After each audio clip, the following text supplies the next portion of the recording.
ఇక్కడ నేను కనిపిస్తున్నాను ఏందో తెలుసా? ఇది రోడ్డు. రోడ్డు మీద ఏమేమి వెళ్తుంటాయి?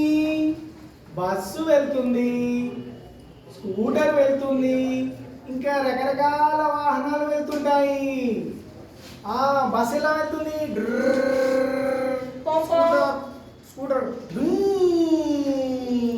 అయ్యయ్యో, ఇదేంటి రోడ్డు మీద పిల్లలు ఆడుతున్నారు? ఇదేంటి పక్కన పిల్లలు ఆడుతున్నారు?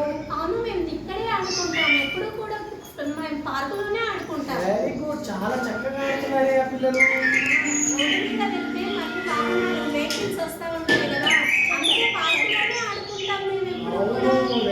వెరీ గుడ్, చాలా చక్కగా ఆడుకుంటున్నారు పిల్లలు. అయ్యో, ఇటు వెళ్తేనేమో ముగ్గురు పిల్లలు రోడ్డు మీద ఆడుతున్నారు, ఇక్కడేమో ఒక్క పిల్లవాడు మంచిగా ఆడుకుంటున్నారు. అదే ఇప్పుడు ఎటు వెళ్ళాలి? ఇటు వెళ్తేనేమో ముగ్గురు పిల్లలు చనిపోతారు, ఇటు వెళ్తేనేమో ఒక పిల్లవాడు చనిపోతారు. మరి ఏం చేద్దాం? వాళ్ళకి రోడ్డు నియమాలు తెలియనట్టున్నాయి కాబట్టి రోడ్డు నియమాలు ఫాలో అయ్యే వాళ్ళని కదా మనం కాపాడాలి. మరి ఏం చేద్దాం? మీరు ఆలోచన చేయండి, మీరే చెప్పండి చూద్దాం. మరి ఇటు వెళ్తేనేమో ముగ్గురు పిల్లలు చనిపోతారు, ఇటు వెళ్తేనేమో ఒక పిల్లవాడు చనిపోతాడు. మరి ఎటు వెళ్దాం? అది మీకే వదిలేస్తున్నాం, మీరే ఆలోచన చేయండి. రోడ్డు నియమాలు పాటించాలా? రోడ్డు నియమాలను పాటించని వాళ్ళని శిక్షించాలా? స్వేచ్ఛగా ఆడుతున్నటువంటి పిల్లలను రక్షించాలా?